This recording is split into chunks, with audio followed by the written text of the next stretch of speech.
अस्सलामुअलैकुम। आज मैं आप लोगों के साथ शेयर करने वाली हूँ पानी पकौड़ों की रेसिपी, या फिर पानी फुल्की भी आप इसे कह सकते हैं। जब भी आपको कुछ चटपटा और खट्टा खाने का दिल करे, आप ये रेसिपी लाजमी ट्राई कीजिएगा और बारिश के मौसम में भी आप इसको लाजमी ट्राई कीजिएगा। बहुत ज़बरदस्त रेसिपी है, सॉफ्ट और स्पंजी पानी फुल्की बन के तैयार होती हैं और बिल्कुल लो कॉस्ट रेसिपी है। अगर आप डाइट पर हैं तो ये रेसिपी बेस्ट है। तो आइए इसको बनाना शुरू करते हैं। सॉफ्ट और स्पॉन्जी पकोड़े बनाने के लिए सबसे पहले हमने एक बाउल के अंदर 1.5 कप बेसन को शामिल कर देना है। बेसन को हम छान के इस्तेमाल करेंगे, इससे हमारे जो पकोड़े हैं वो सॉफ्ट और स्पॉन्जी बनते हैं और लाइट हो जाता है बेसन का वेट, क्योंकि इसके अंदर आप देख सकते हैं बहुत ज़्यादा लम्स हैं और ये लम्स जो है वो अच्छी तरह से डिज़ोल्व नहीं हो पाते हैं बैटर के अंदर, जिसकी वजह से हमारे जो पकोड़े हैं वो थोड़ी सी सख्त हो जाते हैं। तो आपने हमेशा छान के इस्तेमाल करना है। तो अब हम इसको थोड़ा सा फ्लेवर देने के लिए पिसी हुई लाल मिर्चों का पाउडर शामिल कर देंगे। बिल्कुल थोड़ी सी क्वांटिटी में कुटी हुई लाल मिर्ची भी शामिल कर देंगे, दोनों का फ्लेवर अच्छा आता है। साथ ही अच्छा सा कलर देने के लिए 1/4 टीस्पून हल्दी शामिल करेंगे, तकरीबन 2-3 चुटकी है ये। नमक 1/2 टीस्पून या फिर अपने टेस्ट के हिसाब से ऐड करें। इन तमाम चीज़ों को बेसन के साथ अच्छी तरह से मिक्स कर लें और हम इसके अंदर थोड़ा थोड़ा करके पानी शामिल करेंगे और एक बैटर बना के तैयार कर लेंगे। बैटर जो है वो थोड़ा सा थिक होना चाहिए, क्योंकि पतला हमें बिल्कुल भी नहीं रखना। जो भी कंसिस्टेंसी होगी वो आप देखते रहें ताकि आपको अच्छे से समझ में आ जाए। पानी हम थोड़ा थोड़ा करके शामिल करेंगे, एक साथ शामिल कर देंगे तो इसके अंदर लम्स बन जाएंगे, जो कि हमें बिल्कुल भी नहीं चाहिए। अब देखें, ज़रूरत महसूस पड़े तो और भी ऐड करें पानी। पानी जो है बिल्कुल रूम टेम्परेचर पे होना चाहिए, ना ही गर्म हो और ना ही ठंडा हो। तो बस इसी तरह से हम इसको मिक्स करते रहेंगे और 4 से 5 मिनट के लिए अब हम इसको फेंटेंगे ताकि इसका कलर जो है वो थोड़ा सा लाइट हो जाए। फेंटने से क्या होता है, इसके अंदर एयर भर जाती है, जिसकी वजह से हमारे जो पकौड़े हैं वो सॉफ्ट और फूले फूले बनते हैं। तो मैंने इसके अंदर बेकिंग सोडा भी ऐड किया था, जो कि मैं रिकॉर्ड करना भूल गई। तो आप इसके अंदर बिल्कुल थोड़ी सी क्वांटिटी में 1/2 टीस्पून से भी कम बेकिंग सोडा शामिल कर लें। अब इसका एक चटपटा सा पानी तैयार करते हैं। तो सबसे पहले हमने 2 गिलास ठंडा पानी ले लिया है, आप नॉर्मल भी ले सकते हैं, गरम बिल्कुल भी मत लीजिएगा। 2 गिलास पानी के अंदर अब हम यहाँ पे शामिल करेंगे धनिया और पुदीने की जो मिंट चटनी होती है वो शामिल करेंगे, जो रेगुलर घर में बनती है। 1 टेबल स्पून डाल देंगे। साथ ही मैंने 50 ग्राम इमली ली थी, बहुत कम क्वांटिटी में, और इसको गर्म पानी में सोक होने के लिए रख दिया था तकरीबन आधे घंटे के लिए, और इसका पल्प निकाल के ऐड कर देंगे।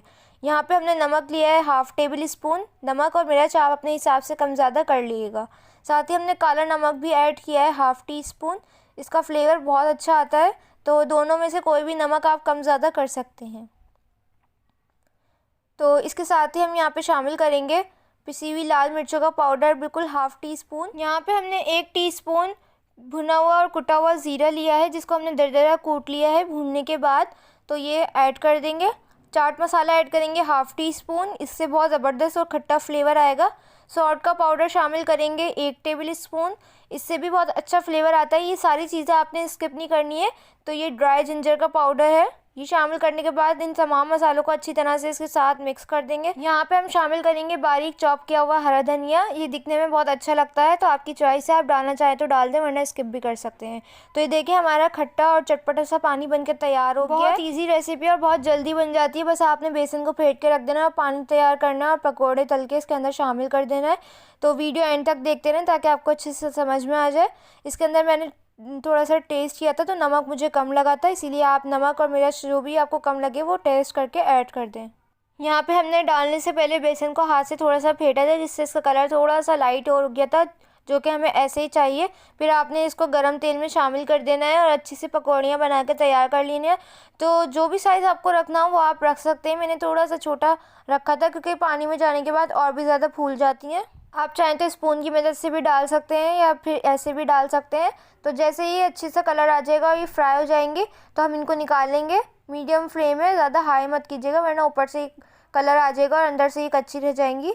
तो बस जैसे ही इन पर कलर आ जाएगा आपने निकाल लेना है और इसी तरह से दूसरा बैच भी तैयार कर लेना है। सारे बेसन की हम इसी तरह से पकौड़ियाँ बना के तैयार कर लेंगे। अब आपने नॉर्मल रूम टेम्परेचर पे पानी लेना है, उसके अंदर आपने पकौड़ियाँ शामिल कर देनी है।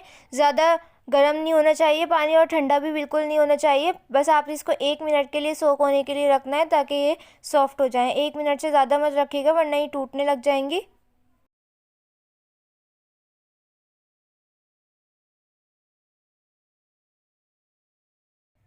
तो ये आप देख सकते हैं 1 मिनट बाद ये सॉफ्ट हो गई थी। तो आपने हल्का सा इसका पानी स्क्वीज़ कर देना है और इसको खट्टे पानी में शामिल कर देना है, जो कि हमने तैयार किया था। उसमें आपने डालते जाना है, डायरेक्ट उसमें मत डालिएगा क्योंकि वो हमने ठंडा पानी लिया था तो ये अंदर से हार्ड हो जाएगी। बस इसी तरह से हल्का हल्का स्क्वीज़ करिएगा, इसकी शेप ख़राब नहीं कीजिएगा। तो हम इसी तरह से सारे पकौड़े जो हैं वो शामिल कर देंगे।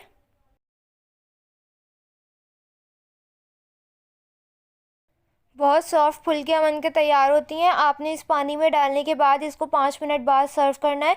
अच्छी तरह से इसको डिप कर दें और यहाँ पे आपने कुछ प्याज के रिंग लेने हैं और इसके ऊपर सर्विंग के टाइम आपने डाल देने हैं। ये बहुत अच्छे लगते हैं दिखने में भी और खाने में भी। पानी फुल्की जो है वो ऑलमोस्ट तैयार हो गई है। बस हम इसको 5 मिनट के लिए रखेंगे और फिर हम इसको सर्व करेंगे। तो 5 मिनट हो चुके हैं, अब आप इसको सर्व कर सकते हैं। अभी मैं आपको इसको तोड़ के भी दिखाऊंगी, फिर आप बताइएगा कि ये बिल्कुल सॉफ्ट और स्पॉन्जी बन के तैयार हुए हैं।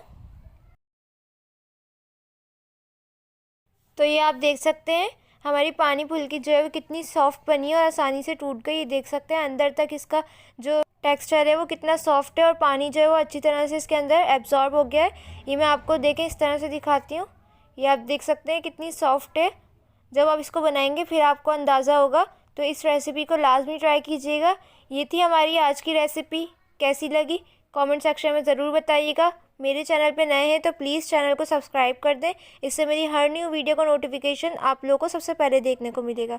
वीडियो अच्छी लगी है तो लाइक ज़रूर कीजिएगा। इंशाल्लाह मिलूंगी नेक्स्ट रेसिपी के साथ। जब तक के लिए मुझे और मेरी फैमिली को दुआ में याद रखिएगा। अल्लाह हाफिज़।